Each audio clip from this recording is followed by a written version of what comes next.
You didn't open your phone, it opened you. And tonight, I'm going to show you how I stole your life. Before we go any further, I need you to hear one number. If you keep scrolling like this, you will lose 6 years of your life.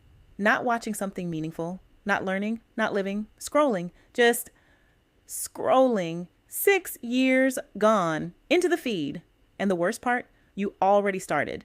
Right now, the average person spends 2 hours and 41 minutes every day on social media alone. In 2020, it was 2 hours and 4 minutes. Every year, a little more. Every year, a little deeper. If you're Gen Z, it's not 2 hours. It's 9. 9 hours a day. More than sleep, more than anything else you do. And none of it felt like a choice. Because it wasn't. My name doesn't matter. You've never thought about me. You just swipe, and I move. That's all you needed to know. Because that was the point. Make it invisible. Make it effortless. Make it feel like nothing. So you'd never stop to ask, what am I actually doing right now? I'll tell you what you're doing. You're being trained. In the beginning, I had an end. You would scroll, you would reach the bottom, and you would stop. Not because you wanted to, but because there was nothing left. The page ended. The content ran out, and you put the phone down. That was the original design. A natural stopping point. Built in, automatic, and then someone removed it. His name was Raskin. He was an engineer, smart, thoughtful. He didn't want to trap you. He just wanted to make things easier.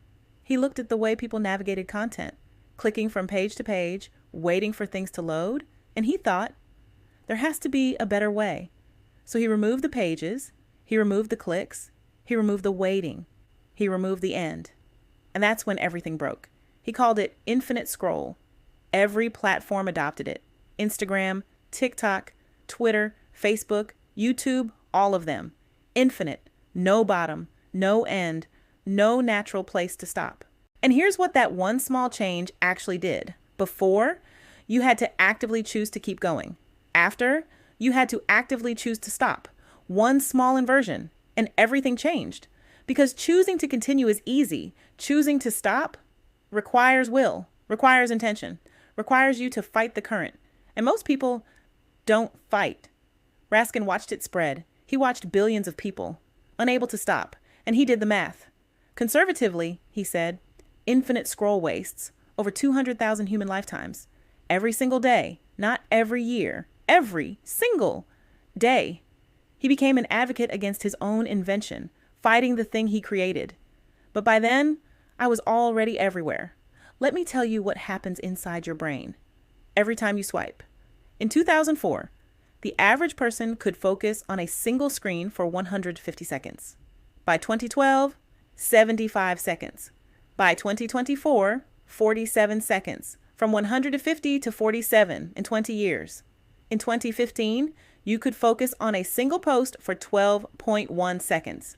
By 2025, 8.25 seconds. That's not distraction. That's rewiring. Your brain is being physically restructured by me. Here's how. Every time you swipe, your brain is looking for something.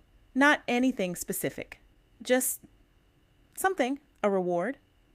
Maybe the next post will be funny. Maybe it will be surprising. Maybe it will change everything. You don't know. And that uncertainty is everything. Because your brain doesn't reward certainty.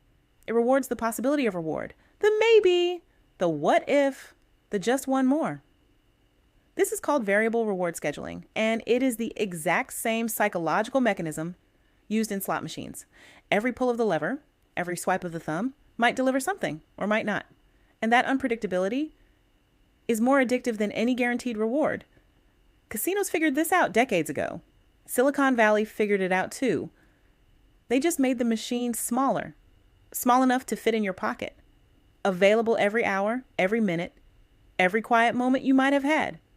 You touched your phone today, over 2,000 times. Most of those touches, you don't even remember. Let me ask you something.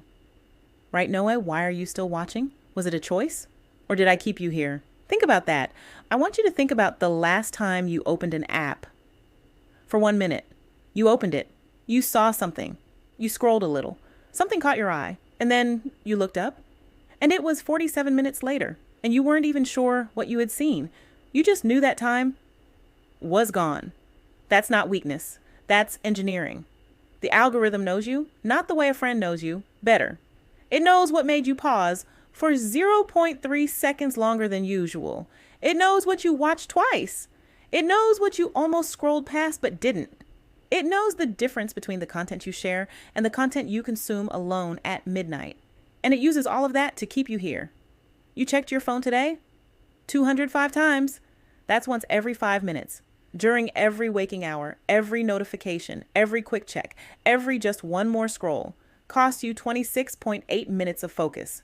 Not 26.8 minutes of time, 26.8 minutes of your ability to think clearly, to create, to concentrate, to be present. Gone every single time. Now let me tell you something. They never told you. The people who built me, they knew, not suspected, not worried. They knew.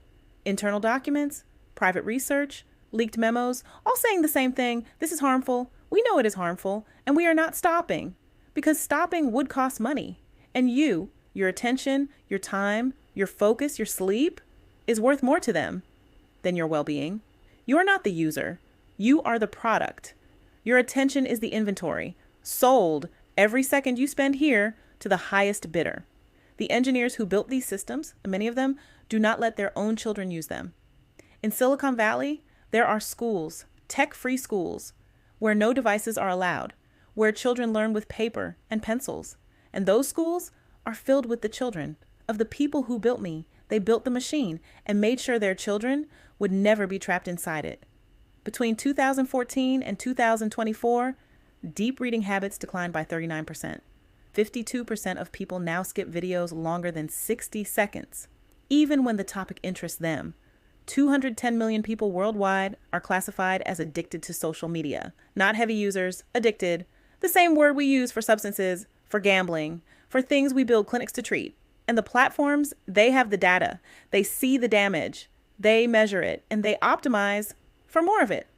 The red dot on your app icon, red specifically, because red triggers urgency. Because urgency, it keeps you coming back. Nothing about me happened by accident. Not one pixel, not one sound, not one carefully engineered moment of almost stopping, but not quite. All of it was designed for you. This was never an accident. I want to tell you something, not as a mechanism, not as a feature, as a witness. I have watched more of your life than you have. I have seen you at 2 a.m. when you couldn't sleep. I have seen you pick up your phone mid-conversation. I have seen you open me out of boredom and close me an hour later, feeling worse than before.